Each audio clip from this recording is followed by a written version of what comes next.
तो आपका अपने YouTube चैनल मैथ बैच 21 पर हार्दिक स्वागत है। मैं राजवीर सिंह।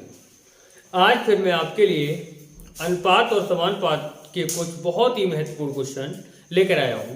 तो देखिए गाइस, पहला क्वेश्चन है हमारा 500 रुपए की राशि 500 रुपए की राशि 3 व्यक्तियों ए बी सी में बांटना है। इनके हिस्से का अनुपात 3:2:5 है, तो ए का हिस्सा कितना होगा। देखिए यहाँ पर मैंने कल आपके लिए जो नेक्स्ट इससे पहले वीडियो दी थी, मैंने उस वीडियो में मैंने आपके लिए बेसिक चीजें समझाई थी, बेसिक कॉन्सेप्ट क्लियर कराए थे। उसमें आपके लिए शायद आपके लिए अनुपात निकालना अच्छी तरीके से आ गया होगा। तो क्वेश्चन के लिए देखिए कैसे कर सकते हैं हम इसके लिए। देखिए ए बी और आपका सी, ये अनुपात दे रखा है आपका 3:2:5। यहां से हमसे पूछा गया है कि ए का हिस्सा क्या होगा। मैंने कहा था आपसे कि जिसका मान निकालना होता है उसका अनुपात ऊपर लिखते हैं। यानी 3 ए का मान निकालना है तो ए का अनुपात क्या है 3 है, बटे इनका योग बटे में क्यों लिखा जाएगा, क्योंकि तीनों राशियों को बांटा गया है और टोटल रुपए कितना है 500 रुपए है। तो सबका योग कितना हो गया आपका 3 2 5 और 5 कितना हो गया 10 हो गया। गुणा में टोटल राशि लिखनी है 500 रुपए। तो देखिए 0 से 0 कट हो जाता है, ये कितना हुआ 3 पंजे 15 यानी 150 रुपए। ए का हिस्सा कितना है 150 रुपए। देखिए यहां पर आपसे ये भी पूछ सकता है ए और बी के हिस्से का योग क्या होगा। यहां पर आपसे ये भी पूछ सकता है कि बी और सी के हिस्से का अंतर क्या होगा। तो कुछ भी पूछ सकता है आपसे। तो देखिए मैं बता देता हूं आपके लिए, यदि हमसे पूछा गया होता ए और बी के हिस्से का योग क्या होगा, या बी और सी के, मान लेते मैं कह देता हूं कि बी और सी के हिस्से का अंतर, इनका अंतर क्या होगा। तो इनका अंतर देख लेते हैं कैसे निकालेंगे। इनका अंतर निकालने के लिए हमें करना क्या होगा, बी और सी इनका अंतर निकालना होगा। इनका अंतर सबसे पहली बात बी और सी के हिस्से का अंतर की बात हो रही है, तो इनके अंतर अनुपात में अंतर देखना होगा। सबसे पहले हमारे लिए देखो बी का अनुपात 2 है और सी का अनुपात 5 है, तो दोनों का अंतर क्या हो गया, दोनों का अंतर हो गया 5 और 2 है तो 3 हो गया अंतर, बटे इनका योग क्या हो गया 10। गुणा में टोटल राशि क्या है आपकी 500 रुपए है। टोटल क्या है 500 रुपए। तो 0 से 0 कट हो गया, गुणा कितना आ गया आपका 5 से 15 150 रुपए। अगर आपसे यहां पर पूछ लेता कि ए और बी के हिस्से का योग क्या होगा, देखिए ए और बी के हिस्से का योग क्या होगा, तो आप क्या करते हैं यहां पर जिसका योग का अर्थ क्या होता है जोड़, यानी ए और बी का जोड़। ए और बी का जोड़ क्या हो जाएगा, तो सबसे पहले हमें क्या करना है ए और बी के अनुपात का योग देखना है। इनका 3 और इसका 2, 3 और 2 कितना हो गया 5 हो गया, बटे इनका योग कितना है टोटल 10 है, गुणा कितना है 500 है, टोटल कितना है 500 है। तो देखिए 0 से 0 कट हो जाएगा, कितना हो जाएगा 25 यानी कि 250 रुपए। यानी कि आपसे चाहे पूछ लिया जाए इनका ए का मान पूछ लिया जाए, चाहे आपसे बी और सी के हिस्से का अंतर पूछ लिया जाए, चाहे आपसे ए प्लस बी यानी कि ए और बी का योग पूछ लिया जाए, तो यानी कि तीनों कंडीशन के लिए आप निकाल सकते हैं। देखिए अगले क्वेश्चन में हमसे क्या कह रहा है। अगला क्वेश्चन ये है 65,000 रुपए की राशि है। टोटल राशि क्या है 65,000 रुपए की राशि है। इसको एबीसी यानी कि 3 व्यक्ति है ए बी और सी, इन 3 व्यक्तियों के लिए बांटना है। वो किस अनुपात में बांटना है, तो देख लीजिए ए और बी का अनुपात दे रखा है, ए और बी का अनुपात 3:2 दे रखा है, बी और सी का अनुपात दे रखा है कितना 4:3 है। तो ए और बी के हिस्से का योग पूछा है। यहां पर भी आपसे इनका ए का भी मान पूछ सकता है, बी का मान पूछ सकता है, सी का मान पूछ सकता है, आपसे ए और बी के हिस्से का योग भी पूछ सकता है, ए और बी के हिस्से का अंतर भी पूछ सकता है, आपसे बी और सी के हिस्से का अंतर भी पूछ सकता है। देखिएगा क्या करना है, सबसे पहला काम हमारा होगा, हमारे लिए इनका अनुपात निकालना है। क्या करना है, ए अनुपात बी अनुपात सी। तो ए और बी का अनुपात क्या है आपका 3:2 है। बी और सी का अनुपात क्या है आपका, बी और सी का अनुपात है 4:3। तो बी का मान 4 ही है तो यहाँ लिख दीजिए, और सी का मान कितना है 3 है। देखिए क्या करेंगे आप, 2 यहाँ लिख देंगे, जगह खाली है तो 4 यहाँ लिख देंगे। 4 क्यों कितना हो गया आपका 12 हो गया, 2 चौक कितना हुआ 8 हुआ, और 2 तिया कितना हुआ 6 हुआ। अगर ये कट हो रहा है एक ही संख्या को कट कर दीजिए, 2 चौक 12, 2 चौक 8, 2 तिया 6। तो अनुपात क्या हो गया आपका 6:4:3 हो जाता है। हमसे पूछा गया है बी ए और बी के हिस्से का अंतर। तो देखिए सॉरी अंतर नहीं, योग पूछा गया है। तो ए प्लस बी, ए प्लस बी बराबर, यानी कि हम कह सकते हैं यहाँ पर ए और बी का योग पूछा गया है, तो ए का अनुपात प्लस बी का अनुपात। तो ए का कितना 6 है, बी का कितना है 4 है। 6 और 4 कितना हो जाएगा आपका 10 हो जाएगा। 6 और 4 10 बटे इन तीनों का योग 10 और 3 कितना हो गया 13 हो गया, गुणा टोटल राशि। टोटल कितना दिया है आपका 65,000 रुपए दिया है। टोटल दिया है आपका 65,000। तो देखिए 13 पंजे कितना होता है 65 होता है। कितना आ गया आपका 5,000 ये आ गया, और 10,000 सॉरी 10 ये है। तो 5,000 और 10 की गुणा करेंगे तो कितना हो जाएगा 50,000। यानी कि आप डायरेक्ट निकाल सकते हैं कि ए और बी के हिस्से का योग क्या होगा। यहाँ पर अलग अलग नहीं निकालना है, यहाँ पर आपको ये अलग अलग नहीं निकालना कि ए का मान अलग निकाल लिया बी का मान अलग निकाल लिया तो गलत हो जाएगा। गलत नहीं होगा लेकिन लॉन्ग हो जाएगा।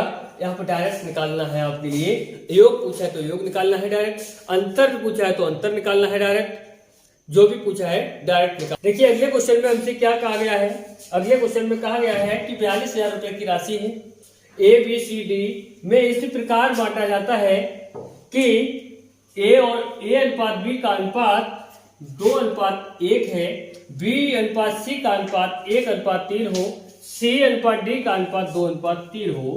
तो बी और सी के हिस्से का योग क्या होगा। तो सबसे पहले हमें करना क्या है, सबसे पहले हमारे लिए अनुपात निकालना है। सबसे पहले हमें क्या निकालना है, अनुपात निकालना है किसका, ए बी सी डी का। तो देखिए ए अनुपात बी अनुपात सी अनुपात डी। तो देखिए सबसे पहले हमें करना यह है कि ए का मान क्या है 2, तो 1 के नीचे लिखेंगे। बी का मान क्या है 1, यहाँ लिखेंगे। उसके बाद देखेंगे बी का मान क्या है, यहाँ पर 1 है। सी का मान क्या है 3 है, यहां से लिखेंगे सी का मान क्या है 2 है, और डी का मान क्या है, डी का मान 3 है। अनुपात निकालेंगे आप। देखिए यहाँ पर 1 लिख देंगे, यहाँ पर भी जगह खाली है तो यहाँ पर भी 1 लिख देंगे। यहाँ पर क्या है आपका 3 लिखा है तो यहाँ पर भी 3 लिख देंगे। इससे यहाँ देखिए 1 लिखा है तो यहाँ पर भी क्या लिखेंगे 1 लिखेंगे। यहाँ पर 2 है तो यहाँ पर क्या लिखेंगे 2 लिखेंगे। यहाँ पर क्या लिखेंगे 2 लिखेंगे। देखिए क्या करना है, इनकी गुणा करनी, 2 1 2 2 दूनी 4 हो गया, 1 1 1 1 दूनी 2 हो गया, 1 तिया 3 3 दूनी 6 हो गया, और 1 या 3 तिया 9 हो गया। अनुपात निकल के आ गया हमारा 4:2:6:9 हो गया। अगर ये अनुपात निकलने के बाद अगर किसी एक संख्या से कट हो रहा है तो कट करेंगे, अन्यथा यही हमारा अनुपात रहेगा। हमसे पूछा क्या गया है इस क्वेश्चन में, हमसे क्वेश्चन में पूछा गया है कि बी और सी के हिस्से का योग क्या होगा, यानी कि बी और सी के हिस्से का योग क्या होगा। तो देखिए भाई हमें सबसे पहला काम ये करना है कि बी और सी के अनुपात क्या क्या है। बी का अनुपात 2 है, सी का अनुपात 6 है। तो हमें क्या करना है, योग निकालना है ना। जब योग निकालना है तो इन दोनों के अनुपातों के लिए योग कर देंगे। योग कितना हो गया आपका 2 और 6 कितना हुआ 8 हो गया, बटे इन अनुपातों का योग, यानी कि 4 और 2 6 6 12 12 और 9 कितना हुआ 21 हो गया। 21 हो गया। टोटल राशि क्या है हमारी, टोटल राशि हमारी 42,000 रुपए है। तो यहाँ पर टोटल 42,000 रुपए लिख देंगे, और उसके लिए भाग देंगे। 21 दूनी कितना हो गया 42 हो गया। यहाँ कितना आ गया आपका 2,000 रुपए आ गया। देखिए 2,000 ये आ गया, 2,000 की गुणा 8 में करेंगे तो क्या हो जाएगा आपका 8 दूनी 16, यानी कि 16,000। आप कह सकते हैं कि बी और सी के हिस्से का योग 16,000 रुपए हो जाता है। देखिए सबसे पहला काम आपका ये होगा कि अनुपात अगर आपको सही से नहीं आता है तो आप क्वेश्चन के लिए नहीं कर पाएंगे।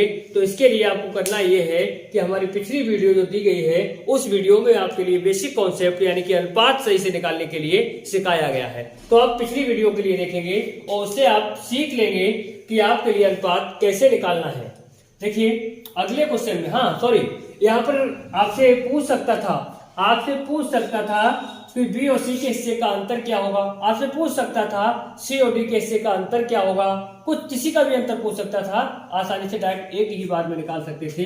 जैसे अगर आपसे कह देता सी और डी के हिस्से का अंतर क्या होगा तो सी और डी के हिस्से का अंतर की बात कर रहा है, तो सी और डी के जो अनुपात दे रखा है ना, उस अनुपात का आपके लिए अंतर देखना होगा। यानी 6 है, यहाँ कितना है 9 है, तो 6 और 9 का अंतर कितना हो गया, 3 हो गया। डायरेक्ट करना है आपके लिए, बटे क्या करना है, इन सब का योग कितना है अनुपात का 21 है, गुणा में टोटल राशि क्या है आपकी 42,000 है। यानी कि 21 दूनी कितना हो गया 42 हो गया, 3 दूनी 6 हो गया। यानी कि अंतर आप कह सकते हैं कितना हो गया 6,000 रुपए हो गया। अंतर कितना हो गया 6,000 रुपए हो गया।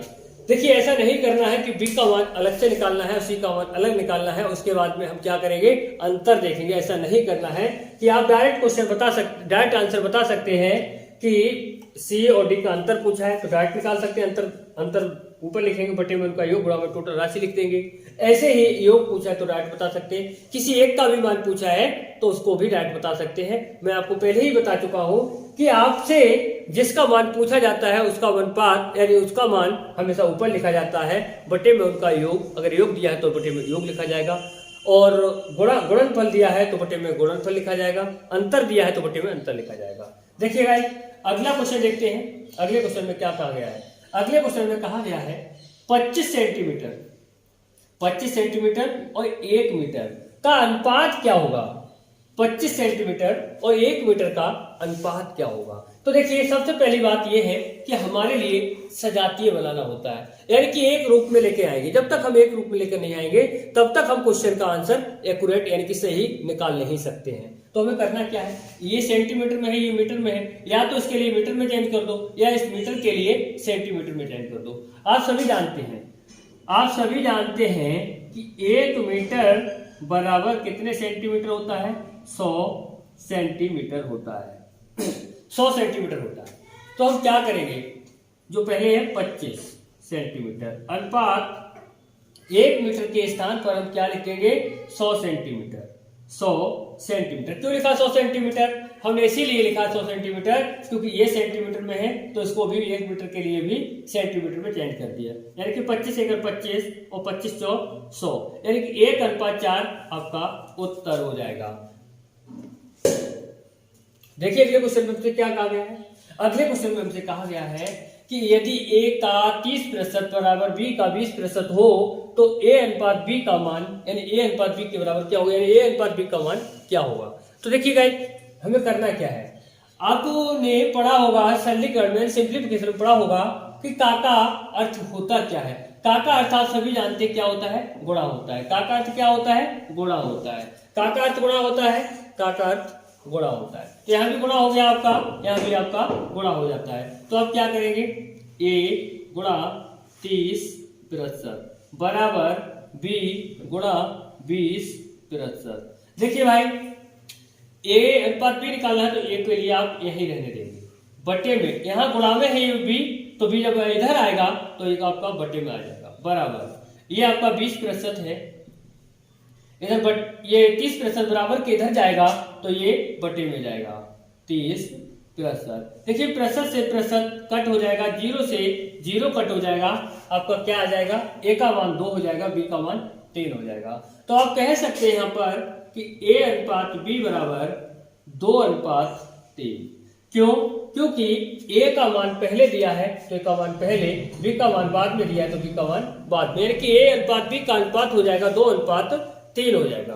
देखिए अगले क्वेश्चन में हम बात करते हैं। अगले क्वेश्चन में क्या कहा गया है, अगले क्वेश्चन में कहा गया है यदि राम की आय का 3/5, राम यानी कि r लिखते थे, राम की आय का अर्थ क्या होता है, गुणा होता है। का अर्थ क्या होता है, गुणा होता है। का 3/5। सुबोध की आय के 2/3 भाग, सुबोध की आय, सुबोध को हम एस से इंडिकेट कर देते हैं और इसकी आय जो है उसका कितना है 2/3 भाग के बराबर हो, यानी कि राम का 3/5 सुबोध के 2/3 भाग के बराबर हो, यानी कि दोनों के मान क्या है बराबर है। फिर पूछा गया हमसे तो राम तथा सुबोध की आय का अनुपात क्या होगा, राम तथा सुबोध की आय का अनुपात क्या होगा, तो हम क्या करेंगे आर यही रहने देंगे और एस इधर लाएंगे तो बटे में आ जाएगा R/S बराबर, देखिए 2/3 आपका यही है, 5 यहां से जाएगा तो ऊपर जाएगा यानी कि 2 की गुणा में जाएगा 5, बटे में क्या आ जाएगा आपका 3 आएगा, ये बटे में जाएगा, बटे की गुणा में जाएगा यानी 3, ये हो गया आपका 5 दूनी 10 बटे 3 किया 9। तो यहां पर देखिए R पहले है तो R अनुपात S बराबर हम लिख सकते हैं 10:9, 10:9 हमारा क्या हो जाता है उत्तर हो जाता है, 10:9 आपका उत्तर हो जाएगा। तो गाइस आप इस टाइप के क्वेश्चनों के लिए आसानी से कर सकते हैं, आराम से बना सकते हैं। और इससे पहले भी मैं आपके लिए एक वीडियो दे चुका हूं जिसमें बेसिक कॉन्सेप्ट के लिए मैंने क्लियर कराया है, उसके लिए आप आसानी से समझ सकते हैं जाकर के। और वीडियो हमारी अगर आपके लिए पसंद आए तो लाइक कमेंट शेयर अवश्य करें, और जो भाई हमारे नए जुड़ रहे हैं वो एक बार सब्सक्राइब अवश्य कर लें। जय हिंद।